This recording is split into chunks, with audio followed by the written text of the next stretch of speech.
क्या चीज है? Pre existing relationships between acquirer and acquiree. अच्छा, ये चार्ट मैंने अपने चार्ट बुक में नहीं रखा हुआ है। रीजन, चार्ट बुक बन चुका था, प्रिंट हो चुका था, उसके बाद मैंने इस चार्ट को बनाया। फ्रेंकली स्पीकिंग थोड़ा सा चार्ट रिवीजन मतलब वर्जन 3.0 बनने के बाद मेरे को ध्यान आया कि अच्छा ये तो स्किप हो गया। तो सुपर 50 का बैच लेते लेते मैंने बच्चों को इसका चार्ट बनवाया था, and at the same time शायद रेगुलर कोर्स का भी बैच लेते लेते मैंने ये चार्ट बनवाया था। ठीक है,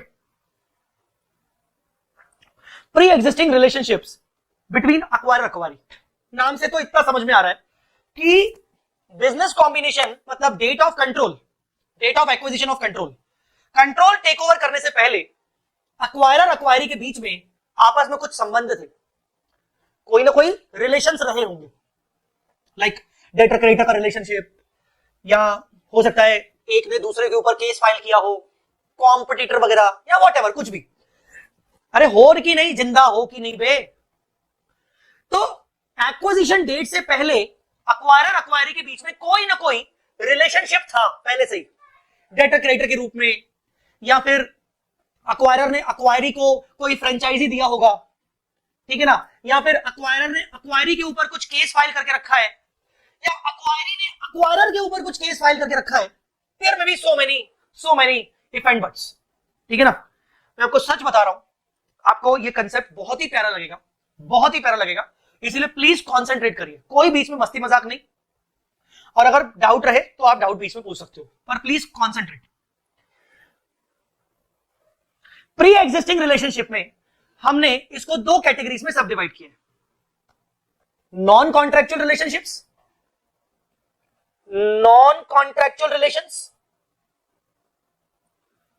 contractual relations, non contractual relations, contractual relations. अच्छा, non contractual relations, non contractual relations, non contractual relations कैसे हो सकते हैं? एग्जांपल लिखा हुआ है, lawsuit, court case on holding company by subsidiary और vice versa, on subsidiary by holding, holding ने सब्सिडरी के ऊपर, सब्सिडरी ने होल्डिंग के ऊपर। टेक्निकली उस टाइम पे वो सब्सिडरी होल्डिंग नहीं थे, पर हम नाम अभी ऐसे ले रहे हैं, ए ने बी के ऊपर, बी ने ए के ऊपर कोर्ट केस करके रखा है। ठीक है, ठीक है ना। तो हो सकता है किसी ने अपनी बुक्स ऑफ अकाउंट्स में तो नहीं, पर बुक्स के बाहर, मतलब basically as a disclosure purpose से अपने बुक्स में कंटिंजेंट लायबिलिटी दिखाई हो सकता है। ठीक है, how to treat the gain और loss in the books of acquirer on date of acquisition. नहीं, पहले कहानी, पहले पूरी कहानी समझे। कहानी कुछ ऐसी है कि मैं हूं अक्वायरर और तुम हो अक्वायरी, मैंने तुम्हारा बिजनेस टेक ओवर किया, पर wait a minute, business take over करने से पहले, बिजनेस टेक ओवर करने से पहले मुझे ना जवाब चाहिए तुम लोगों का। मैंने तुम्हारा बिजनेस टेक ओवर किया, बिजनेस टेक ओवर करने से पहले ही, चलो पहले आ जाता है, 2 साल 4 साल पहले तुमने मेरे ऊपर कोई कोर्ट केस करके रखा है, मेरे ऊपर, हाँ मेरे ऊपर तुमने कोर्ट केस करके रखा है, तुमने मेरे ऊपर कोर्ट केस करके रखा है, और तुमने उस कोर्ट केस के थ्रू मुझसे लेट अस से 10 लाख रुपीस का क्लेम कॉम्पनसेशन मांगा है। अभी वो कोर्ट केस पेंडिंग है, अभी वो कोर्ट केस पेंडिंग चल रहा है। इन द मीनवाइल आगे बढ़ते गए, मैंने बदला ले लिया, मैंने तुम्हारी कंपनी को टेक ओवर कर लिया। अब प्लीज इसको बदला मत ऐसा मत सोचना, हाँ मैंने तुम्हारी कंपनी को टेक ओवर कर लिया। अब देखो यहां पर दो चीजें, जिस दिन मैंने तुम्हारी कंपनी को टेक ओवर कर लिया, हमारे बीच में pre existing relationship, pre combination existing relationship थे, प्री कॉम्बिनेशन एग्जिस्टिंग रिलेशनशिप थे। तुमने मेरे ऊपर क्लेम किया हुआ है 10 लाख रुपए का, अभी वो 10 लाख रुपए का क्लेम पेंडिंग है, और मैं अब तुम्हारी कंपनी को टेक ओवर कर रहा हूं। ठीक है ना, आई बात समझ में कि नहीं? अब ध्यान से मेरी बात को समझो, अब ध्यान से मेरी बात समझो। जब मैं तुम्हारे बिजनेस को टेक ओवर कर रहा हूं, तो मैं तुम्हारे नेट एसेट्स टेक ओवर कर रहा हूं, तो पीसी किसको देना है? पीसी मुझे देना है। पीसी मुझे देना है कि नहीं, जल्दी बताओ, पीसी मुझे देना है? मैं तुम्हें पीसी पे करूंगा, और उधर वो वाला जो प्री एग्जिस्टिंग रिलेशनशिप था, उसमें भी क्लेम किसको देना है? मुझे ही देना है। तो यहां पर हुआ ये, मैंने जैसे ही तुम्हारे बिजनेस को टेक ओवर कर दिया, मैंने बोला कोर्ट केस वापस ले, जो भी होता है मैं तेरे को सेटल करके देता हूं, जो भी होता है मैं तेरे को दे दूंगा। चल ठीक है, चल तो 10 लाख रुपए मांग रहे ना, ठीक है, तो एक काम कर, 10 लाख का 8 लाख रुपए में सेटल कर दे, मैं तेरे को दे दूंगा, तू टेंशन मत ले। हुआ ये कि तुम्हारे बिजनेस की ओवरऑल जो वर्थ है, वो वर्थ है लेट अस से 50 लाख रुपीस, 50 लाख रुपीस, पर मैंने तुम्हें 58 लाख रुपीस दिया, मैंने तुम्हें 58 दिया। क्यों? 50 lakh towards business, 8 lakh towards settlement of court case, तो मैंने तुम्हें 58 लाख रुपीस दिया। द क्वेश्चन इज, क्या मैं इस 58 लाख रुपीस को पूरा का पूरा पीसी मानूं, या मैं पीसी सिर्फ और सिर्फ 50 को मानूं और 8 लाख को सेपरेटली ट्रीट करूं? क्वेश्चन समझ में आ गया? क्वेश्चन समझ में आ गया? जल्दी बोलो। आदित्य शाह, आपकी जो भी प्रॉब्लम हो आप मुझे व्हाट्सएप कर सकते हो, मैंने आपका मैसेज पढ़ लिया है। बार बार मैसेज को मत करो बेटा, ठीक है ना, नहीं तो ब्लॉक कर दिए जाओगे। आप मुझे मैसेज कर दो बेटा, ठीक है? आपके जो भी कंसर्न है मैं उसकी रिस्पेक्ट करता हूं, आप मुझे मैसेज कर दो। बट इस तरीके से करना, आप फैकल्टी को डिस्ट्रैक्ट कर रहे हो। कभी जिंदगी में ऐसा मत करना, कोई मत करना। तुम लोगों को समझ में नहीं आती चीज, ये बार बार मैसेज करके तुम लोग फैकल्टी को डिस्ट्रैक्ट करते हो, ठीक है? आ जाओ, हाँ जल्दी बोलो। मैं पीसी कितना मानू, 58 मानू कि 50 मानू? मेरा क्वेश्चन ना एक और है। अच्छा, यहां पर मैंने अभी जवाब नहीं दिया। दूसरा क्वेश्चन, वो जो तुमने मेरे ऊपर केस किया था ना, तुमने तुम ही ने जो मेरे ऊपर केस किया था ना, हम उल्टा कर देते। मैंने तुम्हारे ऊपर केस किया है, मैंने तुम्हारे ऊपर केस किया है, मतलब इस बार मुझे तुमसे कॉम्पनसेशन लेना है। और आगे चलते मैंने ही तुम्हारा बिजनेस टेक ओवर किया है। अब देखो, मैंने तुम्हारा बिजनेस टेक ओवर किया, तो बिजनेस टेक ओवर के बदले मुझे तुम्हें कुछ पे करना पड़ेगा, पीसी 50 लाख, और उधर से मैंने तुम्हारे ऊपर केस किया है, तो मुझे तुमसे 8 लाख रुपए का सेटलमेंट चाहिए। तो इधर से मैं ये कह रहा हूं कि मुझे तुम्हें 50 देना चाहिए, और इधर से मुझे तुमसे 8 लेना चाहिए, तो मैं तुम्हें 42 दे देता हूं। मैंने तुम्हें नेट पे किया 42। अब मुझे बताओ पीसी क्या होगा, 42 होगा कि 50 होगा? पीसी क्या होगा, 42 होगा कि 50 होगा?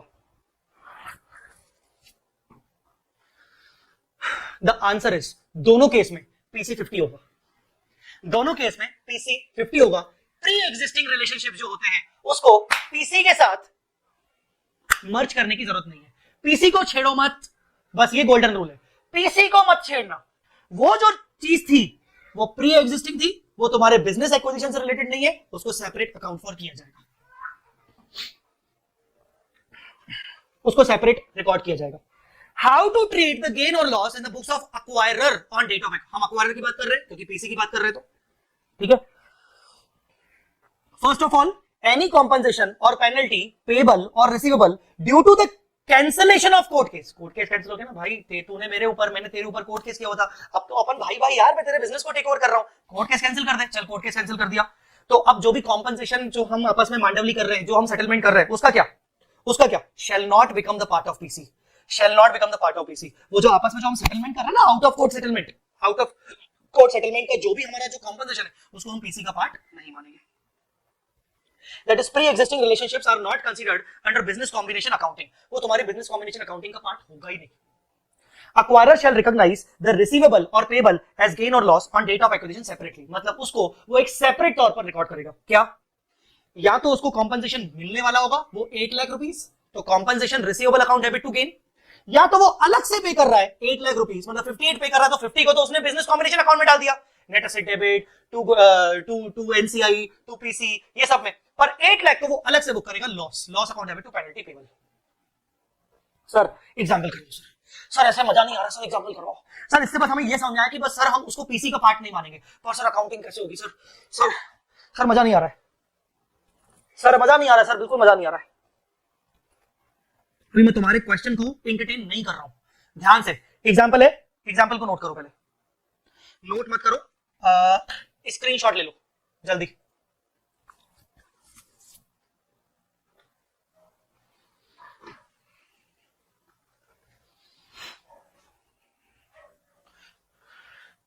One two three four five.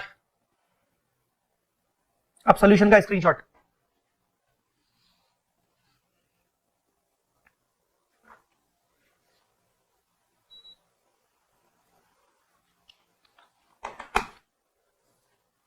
One two three four five, 1 2 3 4 5, 1 2 3 4 5, 1 2 3 4 5। चलो हो गया, बस बस बस बस, हाँ बस।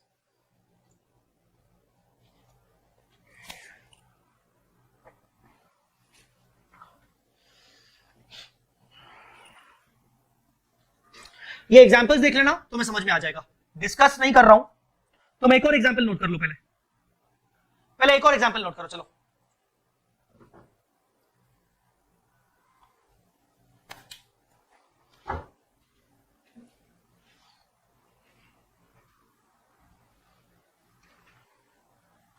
अब ये भी हो सकता है कि जो ये चार्ट रिवीजन मेरे ही स्टूडेंट अगर देख रहे होंगे जिन्होंने मेरे से रेगुलर कोर्स लिया है, जिन्होंने मेरा सुपर 50 बैच लिया है, या जिन्होंने मेरा इंग्लिश फास्ट ट्रैक बैच लिया है, तो उनको तो मैंने ये एग्जांपल उनको करवाया हुआ था, तो उनको ये नोट करने की जरूरत नहीं। जिन्होंने मेरा बूस्टर रिवीजन बैच लिया हुआ है, हो सकता है उधर ये एग्जांपल्स ना हो, ये कॉन्सेप्ट ना हो, या जो मेरे स्टूडेंट्स हैं ही नहीं, मतलब इन्होंने मेरा कोई भी लेक्चर परचेस नहीं किया है, तो ये एग्जांपल्स और ये सब चीजें उनके लिए रेलेवेंट है।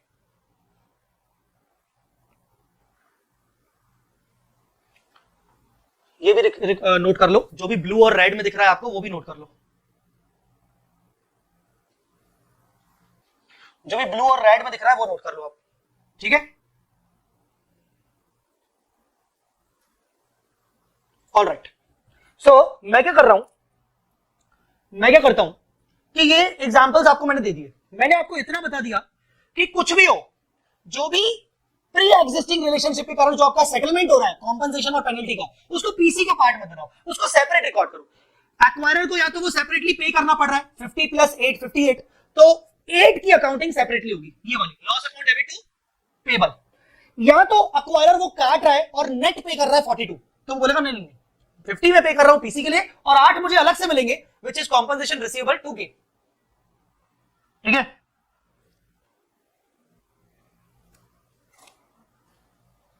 फास्ट ट्रैक में भी नहीं था, फास्ट ट्रैक वो पुराना वाला फास्ट ट्रैक अगर लिया हुआ तो नहीं था, पुराना वाला फास्ट ट्रैक अगर लिया, ऐसे तो पुराना वाला रेगुलर, मैं पुराना वालों की बात नहीं कर रहा हूं, मैं अभी अपडेटेड बैचेस की बात कर रहा हूं, जिसमें अपडेटेड रेगुलर बैच जो अभी का अपडेटेड है, updated super 50, updated English batch, मैं उसकी बात कर रहा हूं। हाँ, बूस्टर में मैंने इसको कवर नहीं किया क्योंकि बूस्टर थोड़ा सा पुराना था, ठीक है। चलिए अब अपन आते हैं नेक्स्ट पॉइंट पर, नेक्स्ट पॉइंट पर आते हैं कॉन्ट्रेक्चुअल रिलेशंस। अभी हमने पढ़े नॉन कॉन्ट्रेक्चुअल, मेरी तो बहुत ही मन की इच्छा हो रही है कहीं ना कहीं मैं तुमसे ये एग्जांपल नंबर 1 डिस्कस करूं क्या डिस्कस, या तुम लोग खुद ही कर लोगे? इच्छा तो हो रही है, फिर लग रहा है कि नहीं यार टाइम ज्यादा जाएगा, तुम लोग एग्जांपल देख लो, एग्जांपल देख लो घर पे, मतलब आराम से देखोगे लेक्चर के बाद तो समझ में आ जाएगा, समझ में तो आ जाएगा, वैसे मतलब सच प्रॉब्लम नहीं जाएगा। कर लो सर, अच्छा कर लेते, चलो कर लेते, चलो। दो कंपनीज है, ए लिमिटेड और एम लिमिटेड, मैं शॉर्ट में बोल रहा हूं, अरिहंत को ए एम और उसको M. Arihant limited, A limited is sued by Manmeet limited for a legal claim of ₹10 lakh for the use of trademark of Manmeet limited. Manmeet limited का ट्रेडमार्क अरिहंत ने गलत तरीके से यूज किया है, बिना पूछे यूज किया, तो मनमीत लिमिटेड ने अरिहंत के ऊपर केस फाइल कर लिया। A limited has made the provision for penalty payable rupees, A limited ने अपनी बुक्स में पेबल की लायबिलिटी बना ली है कि भाई हाँ यार हमने तो गलत काम किया है, कांड किया है, 6 लाख रुपए तो हमें देने पड़ेंगे, जबकि उसने 10 लाख का क्लेम किया, पर अरिहंत बोल रहा है कि नहीं सेटलमेंट मुझे लगता है कि 6 लाख में हो जाएगा, ठीक है, उसकी मर्जी। However, Manmeet Limited has not recognized any receivable. Manmeet Limited ने प्रूडेंस कॉन्सेप्ट को ध्यान में रखते हुए अपनी बुक्स में कोई रिसीवेबल अभी नहीं बनाए, क्यों? क्योंकि मनमीत बोल रहा होगा यार केस तो अभी चल रहा है, पता नहीं मेरे फेवर में होगा कि नहीं, ठीक है। After year 1 case is not yet settled, अभी केस सेटल नहीं हुआ, ठीक है ना। Manmeet limited acquired control over Arihant limited, Manmeet limited ने, मनमीत लिमिटेड ने अरिहंत को टेक ओवर कर लिया। क्लेम भी किसने किया था? मनमीत ने, मनमीत लिमिटेड ने कंट्रोल कर लिया अरिहंत के ऊपर for a consideration of 62 lakh net of claim. ये नेट ऑफ क्लेम का मतलब क्या होता है?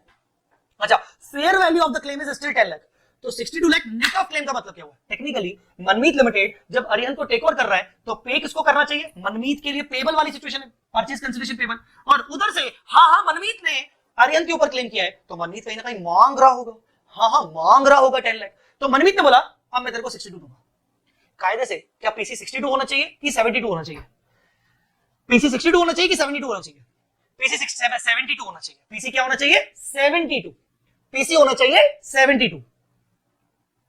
अच्छा, इसके अलावा fair value of the assets on the date of acquisition Arihant limited का 90, लायबिलिटीज 20, मतलब नेट असेट्स हो गया 70, और एनसीआई 0 ले लो, ठीक है ना। कैलकुलेट गुडविल और गेन फ्रॉम मार्केट परचेज। तो टेक्निकली आपका कंसिडरेशन कितना आया? कंसिडरेशन आया 72, calculation of goodwill gain from market purchase, आपका कंसिडरेशन 72, 100% नेट असेट्स 70, अंडरस्टूड। 2 का आपका गुडविल।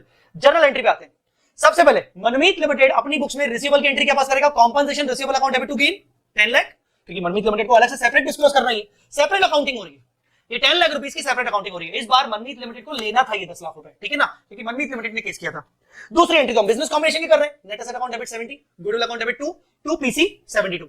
पर जब सेटलमेंट होगा तो इधर पीसी 72 हो जाएगा, उधर कंसिडरेशन रिसीवेबल 10 हो जाएगा। हमने नेट कितना पे किया? 62। कितनी आसान चीज थी यार, कितनी आसान चीज थी यार, 5 मिनट में हो गई, 5 मिनट में हो गई। Sir what about this 6 lakh rupees payable? Manmeet limited इस 6 लाख रुपीस पेबल को टेक ओवर करेगा ही नहीं, क्योंकि ये तो मनमीत को ही तो लेने दो ना उससे, तो मनमीत लिमिटेड इस 6 लाख रुपीस को टेक ओवर करेगा ही नहीं नेट एसेट्स में। सिंपल।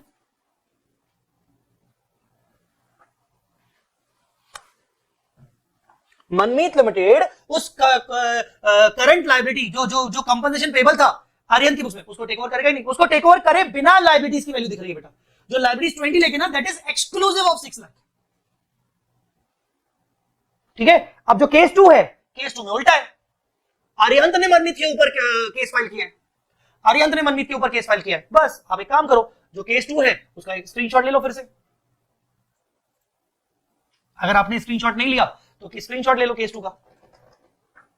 आज रिवर्स एक्विजिशन नहीं हो पाएगा, 9:20 हो गए, हमारे पास 10 से 15 मिनट है। आज रिवर्स एक्विजिशन नहीं हो पाएगा, और कल आई विल डेफिनेटली ट्राई, कल का मैं कह नहीं सकता, ठीक है, कल आई विल ट्राई कि पूरा बिजनेस कॉम्बिनेशन अपन खत्म कर दे। कल आई विल ट्राई पूरा बिजनेस कॉम्बिनेशन अपन खत्म कर दे।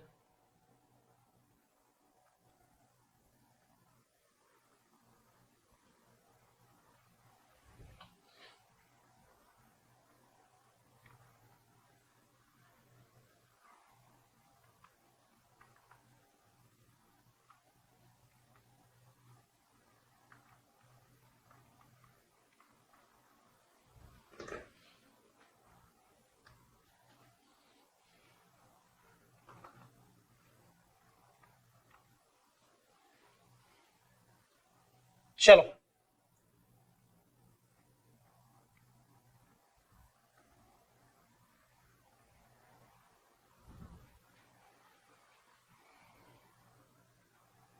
अब कॉन्ट्रैक्चुअल रिलेशंस पे आते हैं। अब हम कॉन्ट्रैक्चुअल रिलेशन पे आते हैं। अब हम कॉन्ट्रैक्चुअल रिलेशंस पे आते हैं।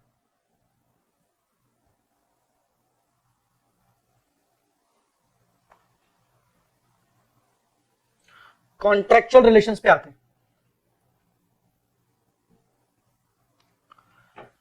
ये लास्ट पॉइंट है आज का, कॉन्ट्रैक्चुअल रिलेशंस। इसको हम रीअक्वायर्ड राइट्स भी कहते हैं। रीअक्वायर्ड राइट्स क्या है? बेसिकली होल्डिंग कंपनी ने सब्सिडरी कंपनी को टेक ओवर करने से पहले, मतलब जब ये होल्डिंग सब्सिडरी नहीं थे उससे भी पहले, होल्डिंग ने सब्सिडरी को कुछ फ्रेंचाइजी राइट्स देके रखे थे।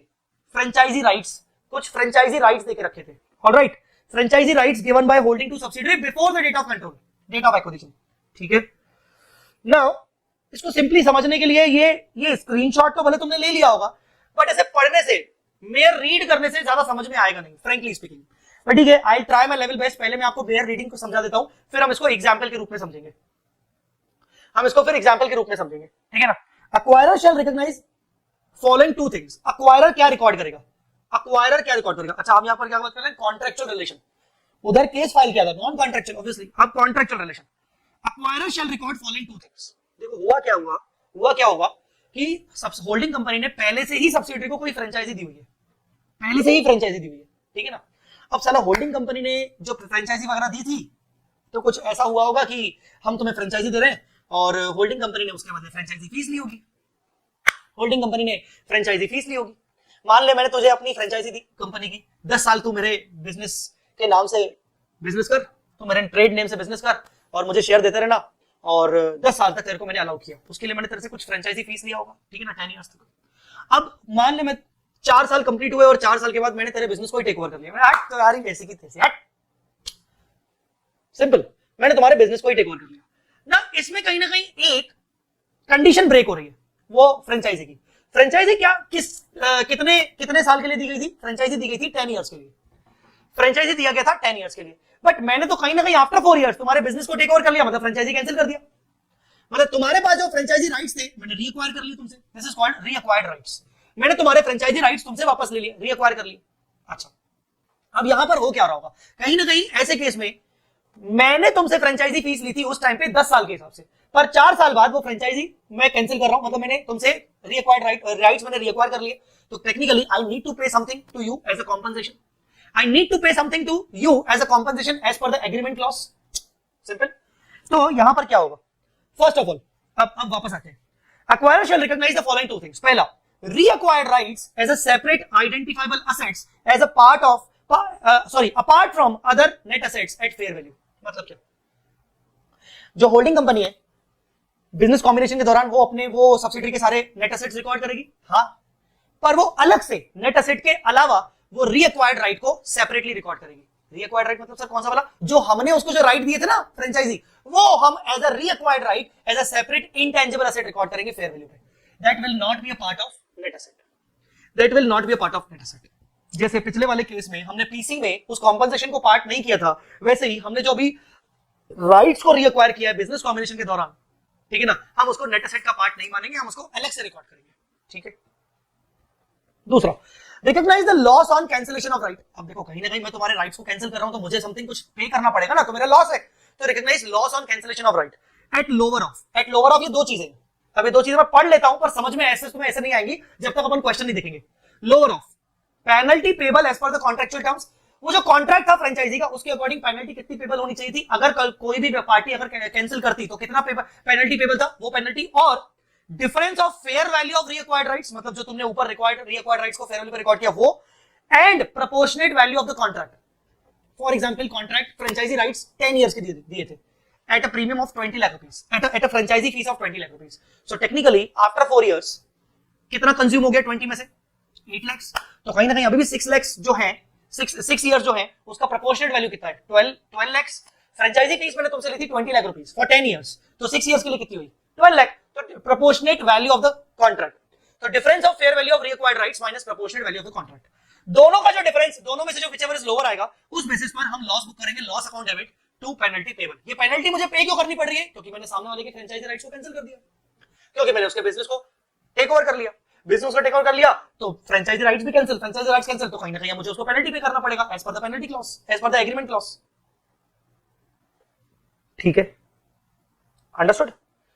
अब अकाउंटिंग नाम पे अगर देखें तो सिर्फ इतना सर, पर यहां पर ये समझने के बाद ये नहीं समझ में आता कि ठीक है ये तो सब ठीक है, पर जब क्वेश्चन आएगा तो कैसे डील करेंगे, है ना, तो क्वेश्चन जब आएगा तो ऐसे डील करेंगे। इस क्वेश्चन का पहले स्क्रीनशॉट ले लो,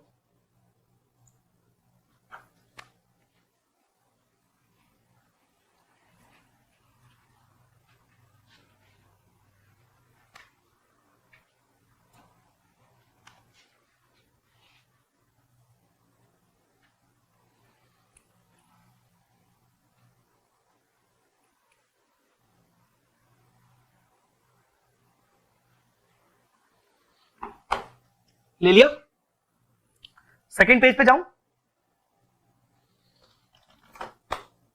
ले लिया, सेकंड पेज पे जाऊं कि नहीं, चलो चले जाता हूं।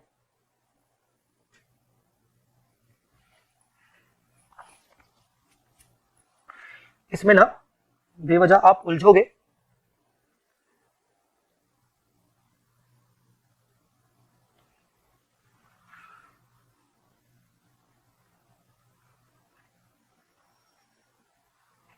इसलिए मैं कुछ कुछ चीजें काट रहा हूं स्क्रीनशॉट लेने से पहले।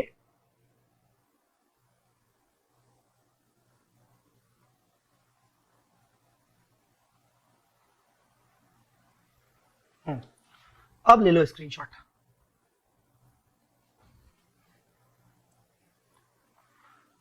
अब ले लो स्क्रीनशॉट, अब कोई दिक्कत नहीं है।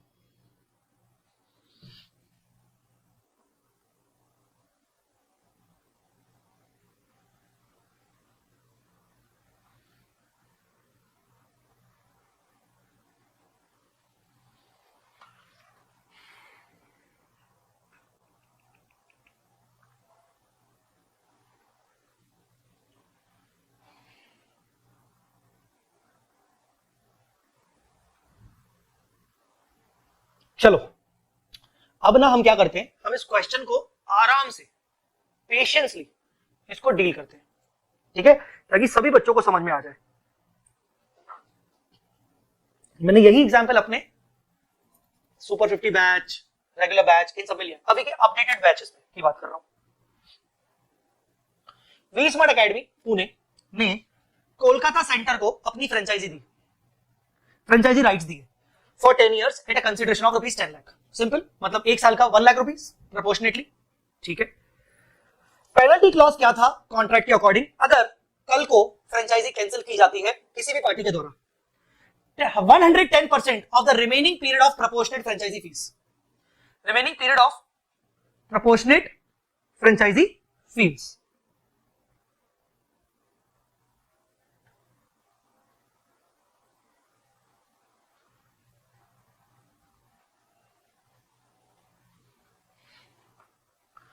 proportionate franchisee fees, all right। मतलब जो भी फ्रेंचाइजी फीस थी 1 लाख पर एनम, तो 1,10,000 पर एनम हो जाएगा, ठीक है। अब हुआ क्या, after 2 years, after 2 years V Smart acquired Kolkata centre, V Smart ने कोलकाता सेंटर को ही अक्वायर कर लिया। हट तुम्हारी ऐसी की तैसी, प्लीज मेरे वर्ड्स पर मत जाना, है ना। कल को कोलकाता सेंटर के बच्चे या कोलकाता सेंटर वाले आ जाए और बोले ये कैसे बोल रहे हो आप, just example. At a consideration of 60 lakh rupees, कितने में एक्वायर किया, 60 लाख रुपीस में, इंक्लूडिंग पेनल्टी। बस समझो, अब तुम रिलेट कर पा रहे हो, वो जो हम थोड़ी देर पहले नॉन कॉन्ट्रेक्चुअल रिलेशन में थे वहां पर भी तो पेनल्टी पे कर रहे थे, तो कहीं ना कहीं ये जो 60 लाख रुपीस में मैंने पेनल्टी पे, 60 लाख रुपीस का जो कंसिडरेशन में दिया है एक्वायर करने का, तो उसमें मैंने साथ साथ पेनल्टी भी पे किया होगा, अंडरस्टूड। बस मुझे क्या करना है, मुझे उस पेनल्टी को इस पीसी से अलग करना है, मुझे उस पेनल्टी को इस पीसी से अलग करना है। अभी तक शायद तुम ना एक मोरल ऑफ द स्टोरी समझ चुके होंगे, जो भी हम अभी तक पढ़ रहे हैं, चाहे वो कॉन्ट्रेक्चुअल रिलेशनशिप्स हो चाहे वो नॉन कॉन्ट्रेक्चुअल रिलेशनशिप्स हो, कि एक्वायरर जो भी अलग से पे कर रहा है, जो भी पे कर रहा है अलग से, या फिर जो भी उसको रिसीव हो रहा है अलग से, वो उसको अलग ही रखे तो अच्छा, उसको पीसी का पार्ट ना माने। मोरल ऑफ द स्टोरी समझ चुके हो कि नहीं समझ चुके हो, कि अभी भी मैं बोला खोल के और बोलूं, ठीक है। Fair value of net assets of Kolkata, Kolkata के नेट एसेट्स कितने हैं, 40 lakh, other than franchise rights, franchise rights को छोड़कर, और फ्रेंचाइजी राइट्स कितने हैं, 15 लाख रुपीस के फ्रेंचाइजी राइट्स है। ये फ्रेंचाइजी राइट्स को हम रीअक्वायर्ड राइट्स बोलेंगे और हम इसको रिकॉर्ड करेंगे फेयर वैल्यू पे, मतलब 15 लाख पे, ठीक है ना। अब हमें फॉलो यही करना है, फॉलो हमें यही करना है। ये 2 पॉइंट्स हमें फॉलो करनी है, एक तो हमें रिकॉर्ड करना है रीअक्वायर्ड राइट्स को 15 लाख पर, एक तो हमें रिकॉर्ड करना है 15 लाख रुपीस पर रीअक्वायर्ड राइट्स को, और दूसरा कॉम्पनसेशन पेबल की एंट्री करनी है, दैट्स इट। अरे भाई कैसे करेंगे, सबसे पहले V Smart shall recognise the reacquired rights at a fair value of 15 lakh, yes। पहला पॉइंट yes और no, क्लियर है कि नहीं, जल्दी बोलो, पहला पॉइंट क्लियर है कि नहीं, yes और no, पहला पॉइंट क्लियर है कि नहीं, yes और no, जल्दी बोलो। रिकॉर्ड करेंगे 15 लाख रुपीस पर, reacquired rights को सेपरेटली रिकॉर्ड करेंगे 15 लाख पर। हाँ, calculate the loss on cancellation of rights at lower of, हम लॉस ऑन कैंसिलेशन मतलब कॉम्पनसेशन को रिकॉर्ड करेंगे लोअर ऑफ क्या, penalty as per the contract, as per the contract penalty कितना था हमने, आफ्टर 2 years ना, हाँ आफ्टर 2 years, तो इसका मतलब प्रोपोर्शनेट ईयर्स कितने बचे, 8 years, तो इसका मतलब प्रोपोर्शनेट फीस कितनी बची, 8 लाख, इसका मतलब उसका 110% कितना हुआ, 8,80,000, तो penalty payable as per the contract is 8,80,000, penalty payable as per the contract is 8,80,000, sorry, I'm really very sorry, 8,80,000 penalty as per the contract, 8,80,000। दूसरा fair value of reacquired right कितना था, 15 lakh, minus proportionate value of the contract कितनी है, 8 lakh, proportionate value of the contract, penalty नहीं, penalty तो था 110% of the value of the contract, और proportionate value of contract 8 lakh, तो 15 minus 8 7। Now tell me whichever is lower, 880 and 7, whichever is lower, 7 lakh is the lower, 7 lakh penalty to be recognized separately, और penalty को record करने की entry क्या होगी, loss account debit to penalty payable 7 lakh. इसका मतलब जब मैं पीसी दे रहा हूं, कहां है पीसी, वेयर इज पीसी, जो मैं पीसी दे रहा हूं ओवरऑल 60 लाख इंक्लूडिंग पेनल्टी, उसमें 60 लाख में कितना अमाउंट पेनल्टी का शामिल है, पेनल्टी का अमाउंट निकल गया, उसमें कितना अमाउंट पेनल्टी का शामिल है, 60 में से कितना अमाउंट पेनल्टी का शामिल है, जल्दी बोलो।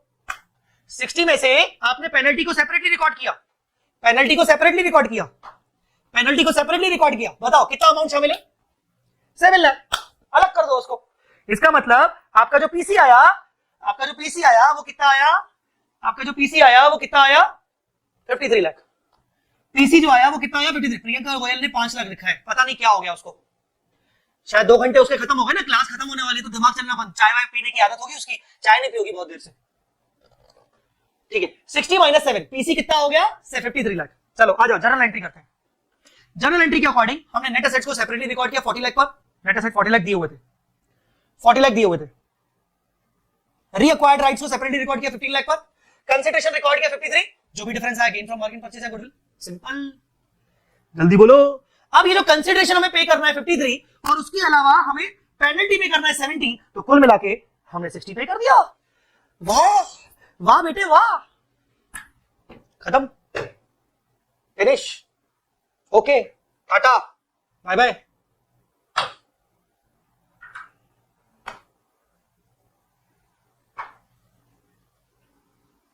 बोलिए।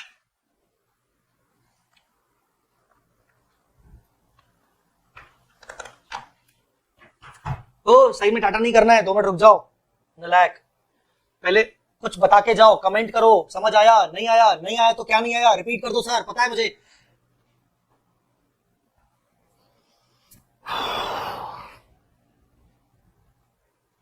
This is what we call reacquired rights. कोई बच्चा था, पता नहीं कौन सा बच्चा था, जिसने मुझे कल सुबह मैं सुबह उठा, वॉशरूम गया, व्हाट्सएप खोला और उसका मैसेज देखा कि सर बोला रीअक्वायर्ड राइट्स भी सर प्लीज समझा दीजिएगा। मुझे उस बच्चे की याद आ रही है, अगर वो बच्चा देख रहा है ये लेक्चर या बाद में देखे तो मुझे जरूर बताना। पता नहीं वो कौन सा बच्चा था, सच्ची बता रहा हूं, कल सुबह उठा, वॉशरूम गया, हम आजकल तो वॉशरूम में ले जाते हैं, मतलब व्हाट्सएप, सबसे पहला मैसेज उसका, sir reacquired right sir please chart book में करवा दीजिएगा सर, आपकी चार्ट बुक में है नहीं। मॉड्यूल में इसका क्वेश्चन है क्या? हाँ मॉड्यूल में इसका क्वेश्चन है, मॉड्यूल में इसका क्वेश्चन ये वाला है, ये मॉड्यूल में भी आपको मिल जाएगा, ABC limited acquires PQR for consideration of 1 crore. Module में इसका क्वेश्चन है, मॉड्यूल में इसका क्वेश्चन है 7 लाख कैसे आया, प्रियंका गोयल 7 लाख कैसे आया, प्रियंका विचएवर इज लोअर करना था बेटे, आपने ध्यान नहीं दिया, 7 लाख कैसे आया, penalty as per the contract 8,80,000 जो भी कॉन्ट्रैक्ट का जो क्लॉज था 110%, और fair value of the reacquired right 15 lakh minus proportionate value of the contract 8 lakh 7 887 whichever is lower. बेटा एक काम करो, स्क्रीनशॉट ले लिया होगा, पढ़ लेना।